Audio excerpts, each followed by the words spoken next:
Hi, good day everyone, and thank you for joining me today for this week's Make It Snappy session. You are here with Yashin from Modern OneSolve, and the tool I will be showing you how to work with today is the Inventor trim command. So the trim command is an efficient tool to use if you want to remove geometry or simplify your design. How this works is, if you have a look at my model, we do have quite a few entities that are overlapping.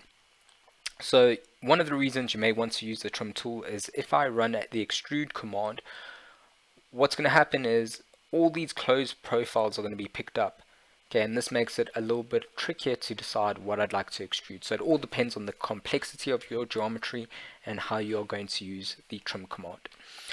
But not to worry, if that is the case, I can draw a bounding box to get all my geometry in one selection. But that's not the reason we are here. We are here to have a look at the trim tool. So let's activate the function. To activate it, head over to my ribbon, start the trim tool. I can use X on my keyboard to start it off using a shortcut key, which makes things a little bit more efficient. Okay, so how do I remove or delete those unwanted lines and simplify my geometry? Simply head over to the line elements you'd like to remove and click on them and they will be deleted. Okay, and as I'm doing this, you notice that it is simplifying my geometry, creating one closed loop as opposed to all those separated segments that we had earlier on.